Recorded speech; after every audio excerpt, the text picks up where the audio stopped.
दोस्तों, चाइना की अगर आप बात करें तो वो भारत से एक तरफ डरा हुआ है। और जैसा आप जानते हैं, जब सांप डरा हुआ होता है वो सबसे खतरनाक होता है, वो सबसे पहले तभी काटता है।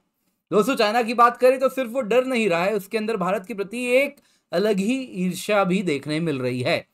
और दोस्तों, इसी को ध्यान में रखते हुए उसने भारत के खिलाफ एक गंदा खेल शुरू कर दिया है। अगर आप इस खेल की बात करें तो इसमें ग्लोबल लेवल पे भी इसको हमको देखने मिल रहा है, और साथ ही साथ भारत के अंदर भी अलग अलग ऑपरेशन, फिर वो सबोटाइज ऑपरेशन हो या फिर स्मगलिंग के ऑपरेशन हो, वो सब देखने मिल रहे हैं। दोस्तों, अगर आप देखें तो बड़ा ही इंटरेस्टिंग आर्टिकल प्रोफेसर नालापत जी ने लिखा है, और उसके आधार पे आज ये वीडियो बना रहा हूं। इसके सिवा बाकी कुछ डेटा पॉइंट्स भी है जो मैं अलग अलग जगह से एक्यूमुलेट करके ये वीडियो आप तक पहुंचा रहा हूं। दोस्तों, बहुत ही डिटेल्ड एनालिटिकल रिसर्च वीडियो है। उम्मीद करता हूं आप लोग इसे पसंद करेंगे। मेक श्योर आप इसे लाइक कर रहे हैं और भारत संवाद को सब्सक्राइब करें इस प्रकार के कंटेंट के लिए जो हम आपके लिए लाते रहेंगे, जहां क्वालिटी सबसे इंपॉर्टेंट है। तो दोस्तों, अगर आप देखिए तो जो इंडिया यूएस रिश्ते हैं, इंडिया यूरोप के रिश्ते हैं, वो 2014 से, जब से प्रधानमंत्री नरेंद्र मोदी सामने आए, तब से अगर आप देखें तो बहुत मजबूती से आगे बढ़े हैं। जैसे जैसे ये रिश्ते एक तरफ मजबूत होना शुरू हुए, दूसरे तरफ बीजिंग में खतरे की घंटी बजनी शुरू हो चुकी है। दोस्तों, अगर आप देखें तो अब कोल्ड वॉर 2.0 चल रहा है, जिसमें एक तरफ चाइना है, दूसरे तरफ वेस्ट है। और रादर वेस्ट कहना गलत होगा, वो सारे देश जो कम्युनिस्ट पार्टी ऑफ चाइना का जो एक्सपेंशनिज्म हो रहा है, जिसमें राइज हो रहा है लेकिन पीसफुल राइज नहीं है, वो अपने आप को एक्सपैंड करता जा रहा है, नई नई टेरिटरीज ऑक्यूपाई करना चाह रहा है, उसमें कहीं ना कहीं पूरी दुनिया का एक बड़ा हिस्सा चाइना के खिलाफ खड़ा है। तो दोस्तों, इस कोल्ड वॉर में एक तरफ वेस्ट तो है ही, पर हम भी हैं। गालवान के बाद तो आप ये कह सकते हैं भारत और चीन के बीच में भी एक कोल्ड वॉर चल रहा है। ऑलरेडी बॉर्डर में जो सिचुएशन है आपको मालूम ही है। दोस्तों, अगर आप सीसीपी की बात करें तो वो क्या चाहेगा, वो चाहेगा कि जैसे पिछले कोल्ड वॉर में, कोल्ड वॉर 1.0 की बात करें जो यूएस और सोवियत यूनियन के बीच में था, उस वक्त जो भारत के रिश्ते थे यूएस के साथ, यानी ठंडे रिश्ते, कुछ वैसे ही वापस बनवा दिए जाएं। अब दोस्तों, इसी को ध्यान में रखते हुए वो अलग अलग सैबोटाज ऑप्स तैयार कर रहा है। दोस्तों, अगर आप देखें तो सीसीपी, जैसा आपको मालूम है, हम अर्बन नक्सल्स की बात करते हैं। भारत में कई अर्बन नक्सल्स हैं जो खाते भारत का है लेकिन गाते चीन का है। आपको मालूम है मैं किन की बात कर रहा हूं। दोस्तों, इस प्रकार के लोग सिर्फ भारत में ही नहीं है, भारत कोई इस मामले में अनोखा देश नहीं है। इस प्रकार के नक्सल हर देश में आपको देखने मिलते हैं। दोस्तों, सीसीपी उन्हीं का इस्तेमाल करता है। उस प्रकार से इसने पिछले 20 साल में एक बहुत बड़ा नेटवर्क स्थापित किया है, जिसमें अगर आप देखें तो वो इन्फ्लुएंस और एसिमेट्रिक ऑपरेशंस दुनिया भर में कंडक्ट करता है। दोस्तों, इसके द्वारा वो इंडिया और वेस्ट के रिश्तों को कमजोर करना चाह रहा है, उसमें खटास लाने का प्रयास कर रहा है। दोस्तों, अचानक से जो भारत के खिलाफ पश्चिम से टॉक्सिक एक्यूजेशंस आने शुरू हुए, जिसमें एक्स्ट्रा जुडिशियल किलिंग की बात की गई, वो अचानक से बढ़े हैं। वो कहां से आए? वो चाइना से आए। चाइना से ही क्यों आए? क्योंकि वहां पे ट्रूडो हैं, और ट्रूडो की अगर आप बात करें तो अब बात क्लियर हो रही है कि वो तो सीसीपी के द्वारा चुनाव में उनकी पार्टी के लोगों को फंडिंग की गई थी, और वो सामने आके इस प्रकार से आप अगर देखें तो वही चाइना का राग क्यों अलाप रहे हैं, ये बात अब हमें बेहतर तरीके से समझ आ रही है। आज ही मैंने एक वीडियो भी बनाया था जिसमें आपको बताया किस प्रकार से अगर आप देखें तो Canadian security intelligence service CSIS जो है वो खुद कह रही है कि भैया ट्रूडो की ही पार्टी के लोगों को चाइना ने ही 2 बार चुनाव में 2019-2021 में मदद किया है। दोस्तों, कनाडा की बात तो समझ आती है, लेकिन बाकियों का क्या? यूएस क्यों ऐसा कर रहा है? देखिए, यहां पे समझिए सीसीपी के बहुत ही मजबूत लिंकेज हैं। की पॉलिसी मेकर्स जो कि इन देशों में हैं, अटलांटिसिस्ट कंट्रीज कहिए, वेस्टर्न कंट्रीज कहिए, जिसमें यूएस है, कनाडा है, यूके है, ये 3 सबसे इंपॉर्टेंट पिलर्स हैं। इन तीनों में सीसीपी के नेटवर्क ने इन्फिल्ट्रेट करके रखा है। अगर आप देखें तो यूएस में बड़े बड़े पार्लियामेंटेरियंस ऐसे हैं, कनाडा में भी ऐसे ही हैं, यूके में भी ऐसे ही हैं, जिनके स्पाउस का या फिर बिजनेस इंटरेस्ट इस प्रकार से है कि वो पीआरसी, यानी चाइना में जो कम्युनिस्ट चाइना है, वहां पे जो कंपनीज हैं उनके साथ उनको बांध लिया गया है फाइनेंशियल रिश्तों के माध्यम से। अब दोस्तों, कहीं ना कहीं उनको इस तरीके से पकड़ के रखा गया है हुक में कि वो जब चाहें तब चाइना के लिए राग अलापते हैं। दोस्तों ये काफी इन्फ्लुएंशियल इंडिविजुअल्स हैं, मैंने कई बार वीडियो में इनके बारे में बताया है। यूएस में कौन है, जैसे अगर आप देखें तो चाइनीज कंपनी है, उनसी की अगर आप देखें तो जो हायर है उनकी जो बेटी है उससे शादी कर ली गई है। ऐसा यूएस में एक बहुत फेमस पार्लियामेंटेरियन है, कनाडा में भी ऐसे आपको ढेर सारे मिलेंगे। अब दोस्तों इनके द्वारा इन्फ्लुएंस ऑफ रन करवाया जाता है, सीसीपी के द्वारा। इस प्रकार के बड़े ही मजबूत नेटवर्क्स हैं जो कि इंडिया और वेस्ट के बीच में खटास लाने का प्रयास कर रहा है। अब आपको लगेगा कि यूएस में ऐसा क्यों हो रहा है, वहां तो प्रेसिडेंट अलग अलग रह चुके हैं, फिर भी कैसे ऐसा हो सकता है। यहां पे दोस्तों हम प्रेसिडेंट ट्रम्प की ही बात कर लेते हैं। प्रेसिडेंट ट्रम्प की अगर आप बात करें तो ट्रम्प एरा में क्लियर मिसट्रस्ट था। आप देख सकते हैं ट्रम्प एरा में ब्यूरोक्रेट्स आते थे, फायर होके वापस जा रहे थे।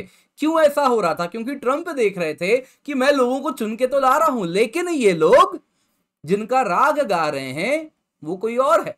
ट्रम्प को ऐसा दिख रहा था कि भले मैं यूएस प्रेसिडेंट हूं, भले मुझे लोगों ने चुन के इस ऑफिस में भेजा है, लेकिन मेरे कहे के अनुसार ये काम नहीं कर रहे हैं। मैं जो काम करवाना चाहता हूं वो ये सबोटाज करते हैं। दोस्तों इसी प्रकार से अगर आप देखें तो इस बार ट्रम्प वापस से अगर आए तो ये देख सकते हैं 2024 का ही न्यूज है, सेकेंड ट्रम्प प्रेसिडेंसी अगर हुई तो इंटेलिजेंस कम्युनिटी जो सीआईए और बाकी एजेंसीज हैं वो ऑलरेडी ऑन दी एज है कि इस बार तो ट्रम्प रुद्र रूप लेकर के आने वाले हैं। फिर क्या किया जाएगा? ट्रम्प ऑलरेडी कह चुके हैं हजारों गवर्नमेंट वर्कर्स को फायर किया जाएगा, क्योंकि ये सब जिसको डीप स्टेट वो खुद बुलाते हैं उनके द्वारा ये कंट्रोल्ड है। और ये डीप स्टेट के जो इन्फ्लुएंशियल लोग हैं वो चीन के जेब में है। दोस्तों यहां पे अगर आप देखें तो चाइना के लिए क्या नाइटमेयर सिचुएशन हो सकता है, आइए पहले उसको एनालाइज करते हैं। दोस्तों अगर आप देखें भारत ये 3 चीजें करता है तो चीन को बिल्कुल पसंद नहीं आएगा, उसकी रात की नींद उड़ जाती है, बुरे सपने देखना तो दूर की बात है। पहला चीज क्या है कि भारत यूएस के साथ अपने रिश्तों को मजबूत करे, सिक्योरिटी रिलेशनशिप भी हो, इकोनॉमिक रिलेशनशिप भी हो। दूसरा, इंडिया चैंपियन बनना शुरू हो ग्लोबल साउथ का, तो इंडिया का ग्लोबल क्लाउड बढ़ता है। तीसरा, ये सब तो क्या है, अगर आप देखें तो हार्ड पावर है अगर आप बात करें सिक्योरिटी रिलेशनशिप, लेकिन वो भी अगर सस्टेन करवाना है तो पैसा चाहिए। और अगर इंडियन इकोनॉमी डबल डिजिट पे ग्रो करनी शुरू कर जाए तो चाइना की नींद उड़ जाएगी। और इसी को ध्यान में रखते हुए कहीं ना कहीं वो बहुत परेशान है। दोस्तों अगर आप देखें तो यूएस 2021 तक का डेटा है, China communist party of China maximum expenditure influence operations में एसिमेट्रिक इंफॉर्मेशन के लिए जो एसिमेट्रिक वॉरफेयर हो रहा है उसमें सबसे ज्यादा खर्चा वो यूएस में करता है और चाइना उसके बाद सबसे ज्यादा खर्चा भारत में करता है। दोस्तों इसके आगे अगर आप देखें तो चाइना के लिए बुरा सपना क्या है ये तो हम समझ गए, अब देखते हैं चाइना इस वक्त क्या चाहता है। दोस्तों अगर आप ग्लोबल लेवल की बात करें तो वो चाहता है कि अगर आप नेटो की बात करें तो वो चाइना को इग्नोर करे, रशिया पे पूरा उसका फोकस बना रहे, वो इंडो पैसिफिक की बात ना करे, वो अटलांटिक की बात करे। दोस्तों इसीलिए नेटो और रशिया के बीच में जब से टेंशन स्पाइक हुआ है ये चाइना के लिए वरदान स्थापित हुआ है। इतना ही नहीं दोस्तों, अगर आप देखें तो चाइना जो कन्फ्लिक्ट हमेशा चाहेगा ये चलता रहे, क्योंकि जब तक रशिया यूक्रेन वॉर चल रहा है तब तक वेस्टर्न वर्ल्ड की नेटो की प्रमुख नजर उस पर नहीं पड़ रही, और इस बीच में वो ताइवान को एनेक्स करने का कुछ ना कुछ प्लान बनाएगा या फिर अन्य प्रकार के ऑपरेशंस को अंजाम देना चाहेगा, क्योंकि ये उसके लिए अपॉर्चुन टाइम है, ये बेस्ट टाइम है। अब दोस्तों बात दुनिया की तो हुई, आइए देखते हैं भारत में क्या हो रहा है। दोस्तों इंडियन अफेयर्स की अगर हम बात करें तो जो ट्रेडिशनल आर्टिजन्स हैं जो साड़ी बनाते हैं, इस प्रकार से बस आपको एक एग्जांपल दे रहा हूं, चाइना से फेक सामान आयात आना शुरू हो चुका है। दोस्तों सिर्फ साड़ी ही नहीं, आपको याद होगा अगर आप आज से करीबन 5 साल पहले चले जाइए, 5 साल पहले जाइए, जरा देखिएगा किस प्रकार से चीनी आइटम मार्केट में भरे हुए थे। अब चाइनीज आइटम अगर आप देखें तो भगवान की प्रतिमाएं भी थी, एक सिंपल गमला भी लेना है वो भी मेड इन चाइना था, छोटी से छोटी चीज भी लेनी है, मोबाइल फोन का कवर भी made in China, mobile phone तो खैर था ही मेड इन चाइना, वो चीज जो भारत में बन सकती है। कुछ चीजें ऐसी जो हमारे आर्टिजन्स छोटे छोटे अगर आप देखें तो कॉटेज इंडस्ट्री है जो इसको बना रही है, फिर वो साड़ी हो सकती है, वो हो सकता है कि शिल्पकारी का सामान हो, अलग अलग सामान होते हैं, वो सब भी चाइना से आना शुरू हो गया था। दोस्तों अगर आप देखें तो ये तो हो गया चलिए जेनरिक सामान।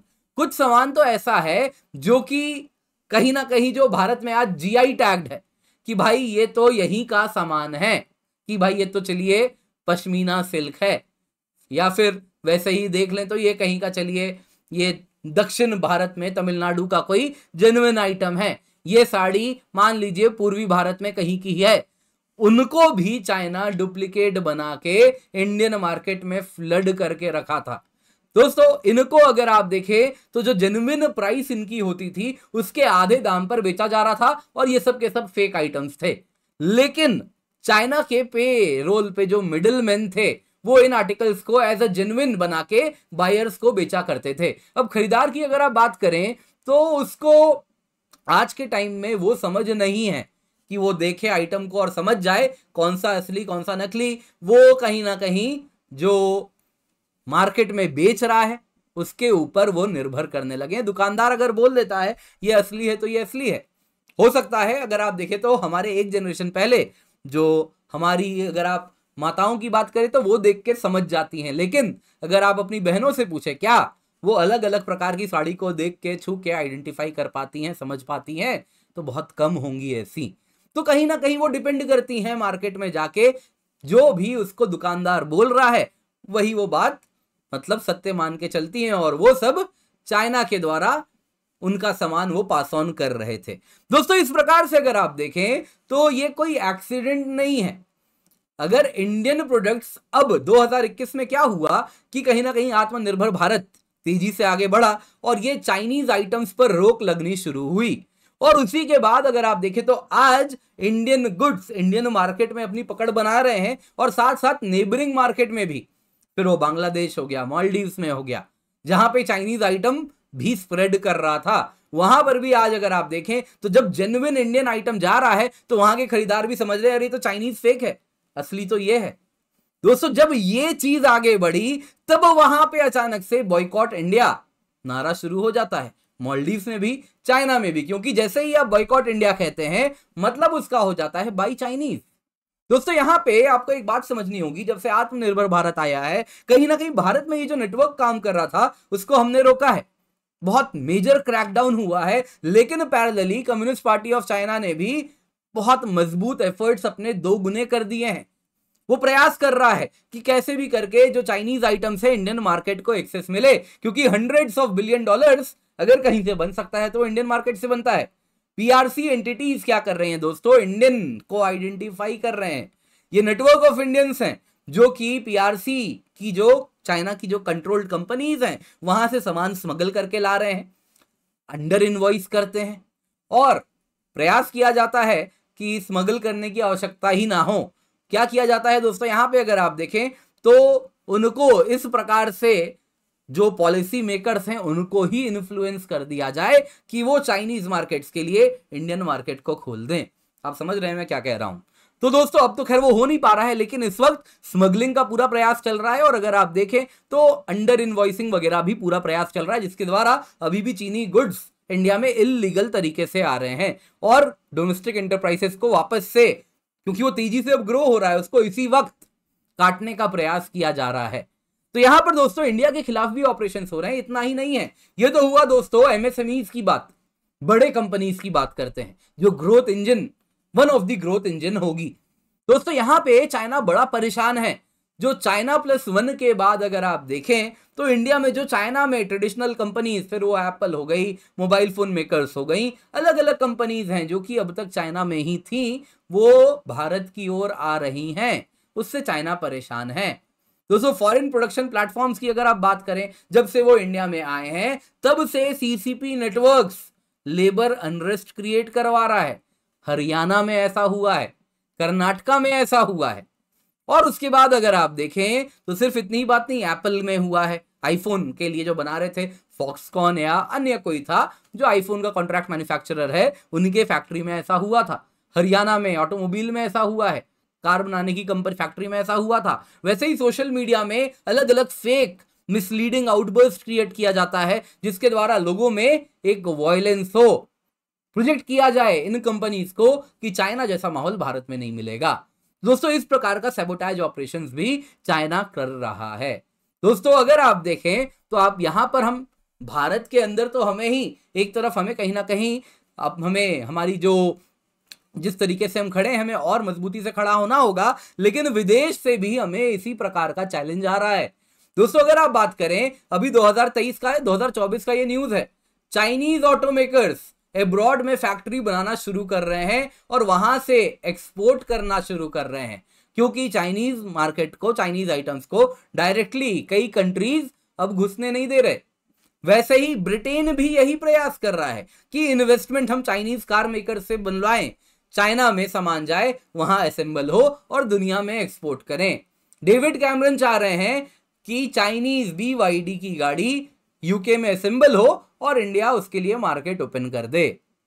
दोस्तों इसके लिए आपको याद होगा इंडिया यूके में FTA तब से चल रहा है और इंडिया ये बात अच्छे से समझ रहा है और इस वजह से भी FTA आगे नहीं बढ़ पा रहा है।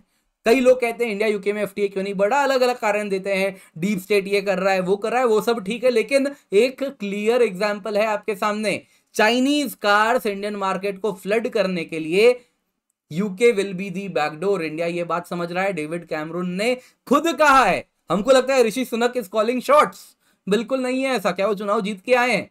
नहीं, आज भी डेविड कैमरून बड़े इंपॉर्टेंट प्लेयर, सिग्निफिकेंट प्लेयर हैं वो, और कहीं ना कहीं वो चाइना के पॉकेट में बैठे हुए हैं। और इस प्रकार का अगर आप देखें तो भारत के खिलाफ प्रयास किया जा रहा है। दोस्तों आपको एक बात समझना होगा, हमको लगता है कि अर्बन नक्सल सिर्फ हमारे देश में, ऐसा नहीं है। हर डेमोक्रेसी में आपको ऐसे अर्बन नक्सल मिलेंगे, चाइना में नहीं मिलेंगे क्या? चाइना में लोग हैं, लेकिन अगर वो ऐसा काम करते हैं तो उनके परिवार के साथ बहुत बुरा होता है, इसलिए वो ऐसी हिमाकत नहीं करते हैं, देशद्रोह करने का प्रयास बिल्कुल भी नहीं करते हैं। लेकिन आप US चले जाइए, यूके चले जाइए, कनाडा चले जाइए, ऑस्ट्रेलिया चले जाइए, इंडिया चले जाइए, इन सारे डेमोक्रेसीज में जिनको कुछ लोग जयचंद बोलते हैं या कुछ लोग सिंपल शब्दों में कहें अर्बन नक्सल कहें, तो ऐसे अर्बन नक्सल आपको हर जगह मिलेंगे और वो अपने देश में रहते हैं लेकिन गाते चीन का है। दोस्तों कहीं ना कहीं भारत को इस प्रकार के अर्बन नक्सल्स जो US में ऑपरेट कर रहे हैं, यूके में ऑपरेट कर रहे हैं, उनसे भी हमें सतर्क रहना पड़ेगा। आप US की बात कर लीजिए, अगर आप डिपार्टमेंट ऑफ स्टेट की बात करें तो उसके साथ हमारा रिश्ता कहीं ना कहीं ऊपर नीचे चल रहा है, स्टेट डिपार्टमेंट के साथ। वहीं वहां के अगर आप डिफेंस इंडस्ट्रीज के साथ बात करें, जो मिनिस्ट्री ऑफ डिफेंस है, उसके बीच में जो कोऑपरेशन हो रहा है पेंटागन के साथ, सिंपल शब्दों में जैसे कहें, तो वो बड़ा मजबूत चल रहा है, क्योंकि कुछ डिपार्टमेंट्स में इन जयचंद ने या अर्बन नक्सल्स ने अपना स्ट्रॉन्ग होल्ड कर लिया है और वो इंडिया के साथ भी कहीं ना कहीं चैलेंज क्रिएट कर रहे हैं। दोस्तों उम्मीद करता हूं आपको वीडियो पसंद आई होगी, लाइक जरूर कीजिएगा, ज्यादा से ज्यादा लोगों के साथ शेयर करें, भारत संवाद को सब्सक्राइब करें, बेल आइकन दबाएं। दोस्तों आप हमें इंस्टाग्राम पे भी फॉलो कर सकते हैं, हमारा हैंडल है, इसको आप स्कैन करें, भारत संवाद इंस्टाग्राम हैंडल से आप जुड़ जाएंगे। बाकी साथ ही साथ आपको कहना चाहूंगा, भारत संवाद 11 सर्च कीजिए, इंस्टाग्राम में आप जुड़ जाएंगे। इसके सिवा दोस्तों आपको और एक वीडियो का लिंक आ रहा होगा, इसको भी देखिएगा, काफी कुछ जानने सीखने समझने मिलेगा। चैनल सब्सक्राइब करें, बेल आइकन जरूर दबाएं और वीडियो को लाइक करना बिल्कुल भी ना भूलें।